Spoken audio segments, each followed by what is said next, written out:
Ladies and gentlemen, welcome back to the Locks of the Day podcast. This is episode number 28. I'm back here once again with Andrew and Zach. We're here to lock you in with the Locks of the Day on Thursday, February 6th. You know, you're here at the right spot. We're cashing, we're getting money, free locks. What are you here to miss out on, right? So let's get right into it. We got today's premium NHL, tennis, NBA, and college basketball, all for free. Premium picks, free, cash, cash, cash. Let's get it, fellas. So we're going to roll right into the NHL three-star right away. Andy, kick them off, kid. All right. Today's NHL three-star will be the Carolina Hurricanes money line minus 165. They're playing the Wild here. Yeah, playing the Wild. Season splitter here. Wild won the first game 4-0 in Carolina. Expect the Hurricanes to adapt to Wild's play style, come away with a dub. Wild are also coming back from a 5-game road trip. Love to fade teams in the spot on a 4-game road trip, or coming back from a 4+ game road trip and a season splitter. Also another reason why I love the Hurricanes is new addition Mikko Rantanen. He's an absolute dog. He'll score at will. Doesn't commit a lot of penalties. No dumb penalties. And coming from the Western Conference, which the Wild are in, he's a little familiar with them Wild. He's played 36 career games against them, had 39 points. So look for Rantanen to maybe get on the score sheet tonight and lock in them Hurricanes at a minus 165 for a three-star. Easy. Actually, quick question. Kaprizov playing for the Wild tonight, or is he still out? No, he's still hurt. He's still hurt. He's Just been another reason. the first time they played too, he was out and Wild still won, but I think this Lucky. time around, he's their team's not good enough, so I don't think he's gonna be the difference maker or anything like that. Like he's solid, but he ain't gonna get deep into the playoffs. I don't think the Wilders not that good. No. Really I not. mean, and without their best player against the Hurricanes, yeah, forget about that. Yeah, and Flowers last year.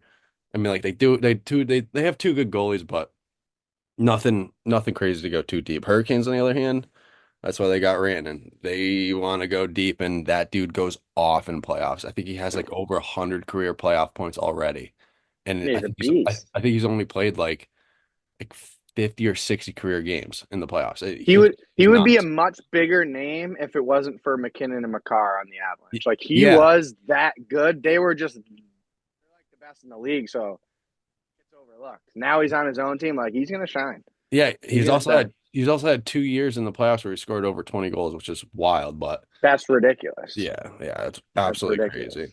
But we'll Yeah. shoot over a little But two-star right over to Zach for a little NHL. Yeah. So our two-star is going to be Utah Hockey Club money line at a minus 150. They're playing in Columbus tonight. This is another series split. Columbus took the first one 3-2. In this one, I like Utah too, mainly because Columbus has a lot of guys out. Kirill Marchenko's out. Sean Monahan's out. There could be more. We're waiting on the injury report once it comes out later today. But the Blue Jackets defense has been their kryptonite all year, and the reason why they're where they're at is because of their offense. They're missing two of their best players, and they're playing a Utah team that's starting to find their groove defensively and can put up numbers in net or can put up numbers on offense as well. And I think in this one too, you're seeing Utah as a minus 150. There's a reason too that they're favored in this game because Columbus has a lot of guys expected out. You saw it in the last game when Columbus played Buffalo. Buffalo was a minus 170. There's no reason why Buffalo should be a minus 170 in any game they play this season, especially against a team that's nearing a playoff spot. So, you got Utah, who's got a worse record than Columbus, who's sitting here at a minus 150.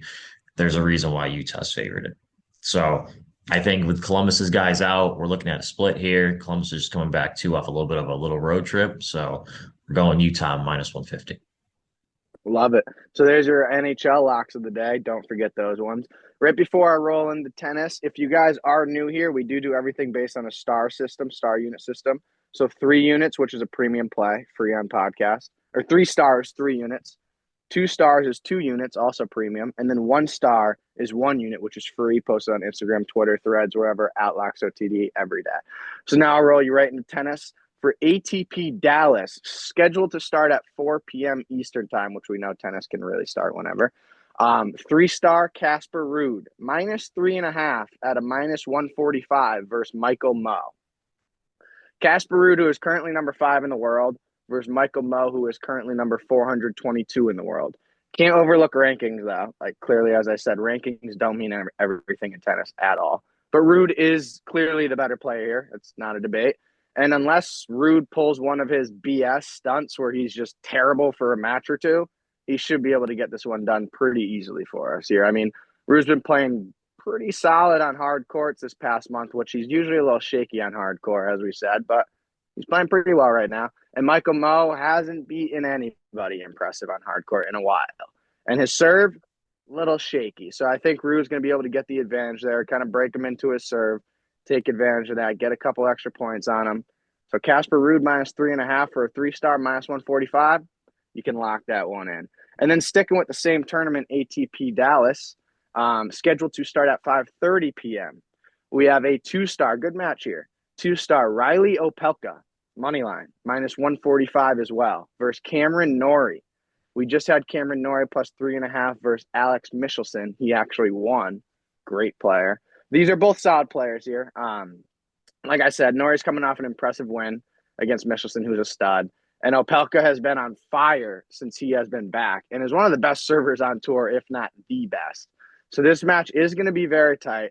I don't see either of them smacking each other. Like, it's going to be whoever wins, it'll win by a few, but I think it's going to be Opelka here. His serve is just too good. Like, Norrie may not even get a chance to break him all match. That happens very often with Opelka. He doesn't even give you a chance to break him.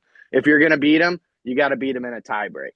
Could happen. I just don't think it's likely. So I'm going to stick with the big server here because, like I said, I just think it's going to be too difficult for Norrie to steal games from him. So 2-star Riley Opelka moneyline -145. So now we'll kick it right into NBA. And Zach, I know you got 2 locks over there, kid. Yeah. So we're starting it off with our 3-star. We're going Rockets money line at a -110. The Timberwolves in this game are going to be without Julius Randle and Dante DiVincenzo, and they have struggled in their last few games. They lost to the Wizards in one of those games without those guys, and they lost again. And then you go to the Rockets side, and the Rockets are also on a losing streak. But in this case, the Rockets are the healthier and the better team. They're only going to be without Fred VanVleet. And looking at the Timberwolves box score in those last couple of games, they only have about 8 or 9 guys that they can play without Julius Randle and Dante DiVincenzo. Naz Reid is starting, and he didn't do too well when he started the other night. And Rudy Gobert, not the best down low. He's going up against one of the league's best centers, Alperen Sengun. And looking at this, the Rockets are a top 10 team defensively. They've already split the season series 1-1 right now. And I think the Rockets are going to take advantage of the T-Wolves having guys out, and they're going to win this one on the road, get the job done. It's a close line, but I think they'll get this one done with a more healthier team. And honestly, the value at a -110 is pretty high here, so I do like it. So we're going Rockets 3-star, -110 on the money line. And then go straight into our 2-star, which is going to be the Magic +10. That's going to be a -115 or -120, depending on what book you're finding it at right now. But the Nuggets are on a 4-game win streak. But 3 of those 4 wins are the Hornets and the Pelicans twice, who are 2 of the worst teams in the league. So, and I mean, they barely beat the Hornets. And I think the big thing for me is that although the Nuggets are still winning games, when they put Russell Westbrook in their starting lineup, the Nuggets record is like 20-5. And they kind of turned their season around. And Russell Westbrook's out for the next couple weeks still. So they're still finding ways to win, but they don't look as good defensively. And they're lacking a little bit of depth as well in there. And the Magic are trying to find their groove. They finally won again last night. Our Magic future is still alive and well with all these teams trading away their franchise. So not a bad thing. But they got a big win last night against the Kings. So they're back at it again tonight, but they're getting pretty much all their guys back now. And this one, like I said, too, this is another series split. The Nuggets beat these guys by 13 the first time. And probably one of my favorite sayings is that they don't have to win. They just have to cover. So they keep it within 10. They can still lose the game. Who cares? As long as we hit. So Magic +10 at a -15, -120, whatever you find it at. I think are going to be our 2nd star of the night. Love it. So there's your NBA locks, and we'll keep it with basketball. And last locks of the day, college basketball. So Andy, rip them with the 3, and then Zach, I know you got a 2 as well. Yes, sir. 3-star for college ball tonight will be Jacksonville State money line -125. They're playing Middle Tennessee. Two of the top teams facing off in Conference USA matchup in Jacksonville. This will be the second time these two teams faced or played each other. Middle Tennessee winning the first game 81-64. 81-64 again. Let me repeat that one more time. 81-64. Middle Tennessee beat the brakes off them, and the line is -125 for Jacksonville State, who lost by 16 or 7, whatever that is. Doesn't make any sense. It's called a season splitter, and they favor the home teams like crazy. So lock that in. Jacksonville State money line -125. Zach hit him with it too. Yep. And I'm also glad that you mentioned these season splitters because me as a Maryland fan, they're playing Ohio State tonight. They beat Ohio State. They were beating Ohio State by 40. I think they beat these guys by like 25 to 30 points. They're the underdogs tonight as the 18th ranked team in the country against Ohio State. Makes So no don't be sense. fooled by these lines because the fact they're an underdog when they're beating a team by 40 is crazy, but that's where they get you. But we'll swing into our two star. So our two-star line went up a tad, but it's going to be Monmouth -4.5 at a -115. So Monmouth has been the hot team at home. The record may not look great, but these guys have played a very difficult non-conference schedule, and they're 5-5 in conference. You're going to look at it and say that they're 7-16, but when you go to look back at their schedule from January, these guys have played Michigan State, Rutgers, Temple.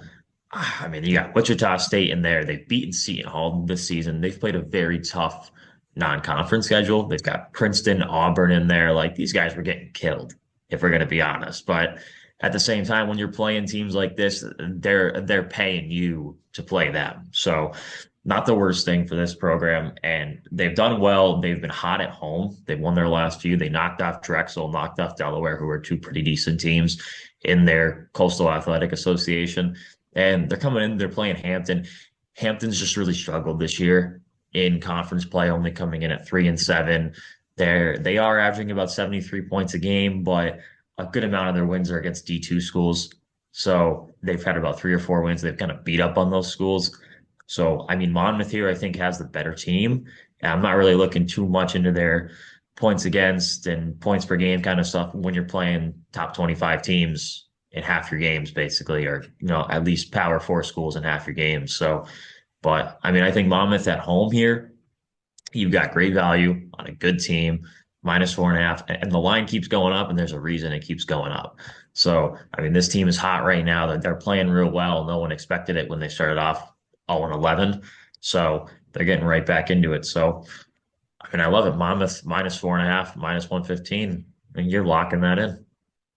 Beautiful. So that wraps up podcast number 28. There's all of our premium locks for free February 6th. They all start today and happen today. So don't forget them. Don't miss them. Get those locks in. We are going to be back tomorrow on Friday for all the Super Bowl locks. Don't miss out on that. It's going to be big time. But all right. Thank you once again for tuning into podcast number 28. We will see you tomorrow. Peace.